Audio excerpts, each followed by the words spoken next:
Okay, अब हम start करने लगे हैं पोस्ट इरप्टिव मूवमेंट्स, यानी जो इरप्शन के बाद जो मूवमेंट्स होती हैं उनको हम डिस्कस करेंगे। अच्छा, इसके बाद इसको ऐसे याद रखना है कि ये जो मूवमेंट्स हैं ये थ्रू आउट लाइफ चलती रहती हैं, ठीक है ना। उसकी रीज़न ये होती है कि एक तो ये है कि जो सेकंड डेकेड तक, तो एक तो ये है कि वो आपका जॉ जो होता है ना, खासतौर पे मैंडिबल, वो ग्रो करता है हाइट में, लेंथ में, यानी 20 ईयर तक वो ग्रो करता रहता है। दूसरा ये है जो फ्रिक्शन या एट्रियम की वजह से ओक्लूजल वेयर हो जाता है, उससे भी जो है ना फिर इरप्शन या मूवमेंट्स होती रहती है। तीसरा इसमें ये है जो इंटरप्रोक्सिमल वेयर है, उसकी वजह से भी होता है। तो तीन तरह से ये पोस्ट इरप्टिव मूवमेंट जो मूवमेंट्स हैं मेनली तीन तरह से हो सकती हैं, यानी accommodation for growth, number second is compensation of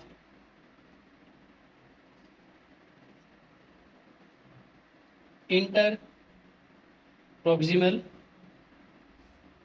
wear, and third one is compensation for occlusal wear. सबसे पहले हम डिस्कस करेंगे अकोमोडेशन फॉर सबसे पहले हम डिस्कस करेंगे अकोमोडेशन फॉर ग्रोथ। इसमें एक चीज़ याद रखें कि सेकंड डेकेड तक, यानी सेकंड डेकेड तक ग्रोथ होती रहती है जॉज की, स्पेशली मैंडिबल की। तो जब मैंडिबल की ग्रोथ होगी, यानी मैंडिबल, एक तो ये है कि मैंडिबल जो है ना ये लेंथ में इंक्रीज होगा, दूसरा ये विड्थ में भी इंक्रीज होगा। तो अगर ये दोनों में इंक्रीज होगा तो इट मीन्स जो टूथ जो सॉकेट्स हैं उनमें भी चेंजेस आएंगे, और टूथ की पोजीशन जो है ना उसमें भी चेंजेस आएंगे, और टूथ जो है ना मूव करेगा, अपने आप को एडजस्ट करेगा ग्रोथ के लिहाज से, ठीक है। अब इमेजिन करें कि ये एक, मैं बना रहा हूँ एक टूथ सॉकेट बना रहा हूँ, ये टूथ सॉकेट पड़ा है, इसके अंदर ये टूथ पड़ा है, ये सॉकेट के अंदर टूथ पड़ा है। अब ये एल्वेलर क्रस्ट है, ठीक है, बोन का, ठीक है ना। इसको हम कहते हैं फ्लोर ऑफ बोन, जॉ जो बोन है उसका फ्लोर है। अब अगर ये लेंथ में इंक्रीज होगा तो एक तो ये है कि ये जो सॉकेट्स हैं ये इधर को मूव करेंगे, ठीक है। दूसरा ये है कि जब विड्थ में इंक्रीज करेगा तो यहाँ पे एल्वेलर क्रस्ट पे बोन की डेपोजिशन होगी, और बेस पे भी क्या कहते हैं इसकी डेपोजिशन होगी। तो जब ये दोनों पे डेपोजिशन होगी तो टूथ सॉकेट में भी क्या होगा, उसमें भी चेंजेस आएंगे, यानी टूथ सॉकेट ऊपर को मूव करेगा। अगर यहाँ पे डेपोजिशन हो रही है तो टूथ सॉकेट ऊपर को मूव करेगा। तो अगर टूथ सॉकेट ऊपर को मूव करेगा तो ये जो टूथ है इसमें मूवमेंट्स आएंगे, ये भी ऊपर को मूव करेगा। तो इस तरह अकोमोडेशन फॉर ग्रोथ, यानी जो ग्रोथ हुई है उसको अकोमोडेट करने के लिए हम पोस्ट इरप्टिव मूवमेंट्स कराते हैं टूथ, ठीक है। अब इसमें एक और चीज़ है कि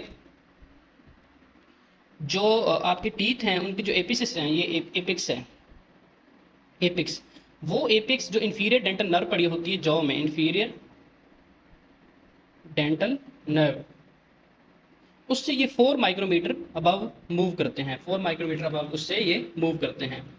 इसके बाद ये जो मूवमेंट्स होती हैं मेनली ये 14 टू 18 ईयर्स ऑफ एज में होती है, क्योंकि इस दोनों जॉज की जो है ना क्या हो रही होती है, उसकी ग्रोथ हो रही होती है।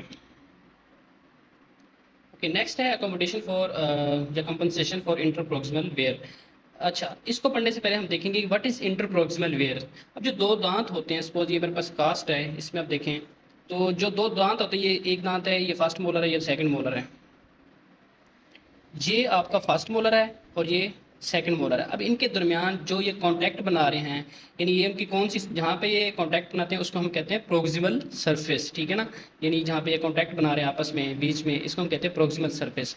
यानी एक टूथ का मीजियल सरफेस बना रही है कॉन्टैक्ट, यानी सेकंड मोलर की मीजियल और जो फर्स्ट मोलर है उसकी डिस्टल सरफेस आपस में जो कॉन्टैक्ट बना रही है, हम इसको कहते हैं, यानी ये जो सरफेस आपस में बना रही है इनको हम कहते हैं प्रोक्सिमल सरफेसेस। अब ये जो प्रोक्सिमल सरफेस आपस में कॉन्टैक्ट बना रही है, पहले तो ये इस कॉन्टैक्ट के नतीजे में कोई स्पेस नहीं है, इसमें कोई गैप आपको नज़र नहीं आ रहा है इसमें।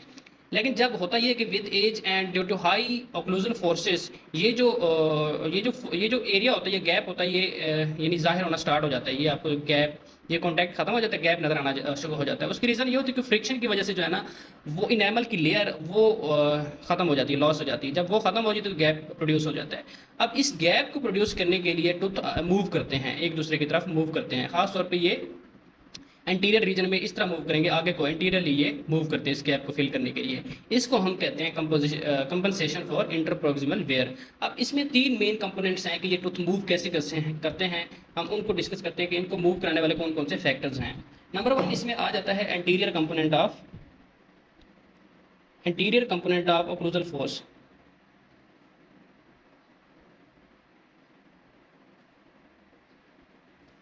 दूसरा इसमें आ जाता है कॉन्ट्रैक्शन ऑफ ट्रांससेप्टल फाइबर।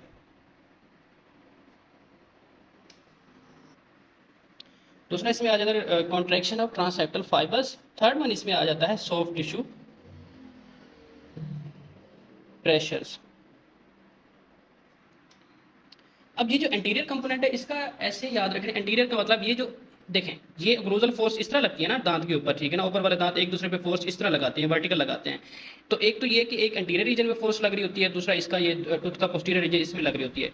अब अगर आप लोग क्लेंचिंग करें, इसको आप खुद ही महसूस कर सकते हैं, मैं महसूस नहीं करवा सकता आपको। क्लेंचिंग करें तो आप महसूस करेंगे कि जो दांत आपके हैं उनके हर दांत के एंटीरियर पार्ट में आपको फोर्स फील होती नजर आएगी।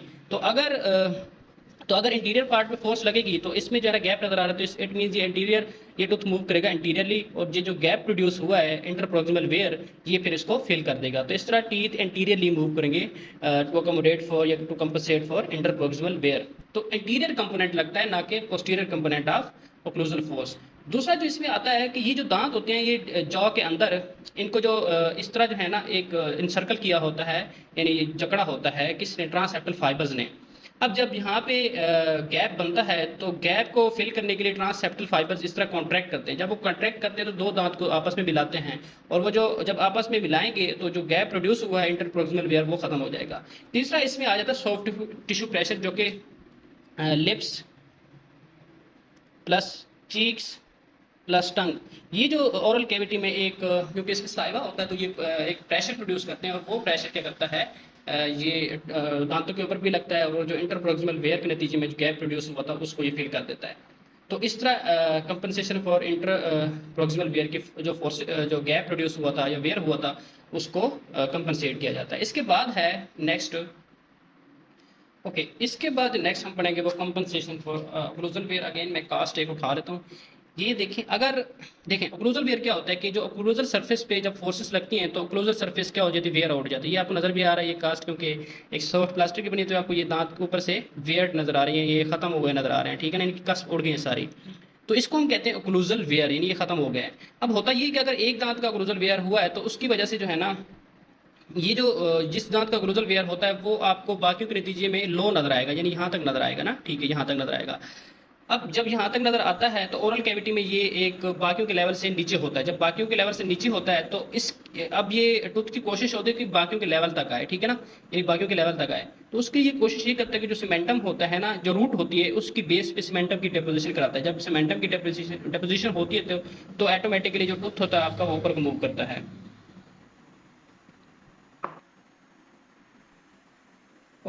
तो इस तरह सपोज मैं कहता हूँ कि ये एक दांत है,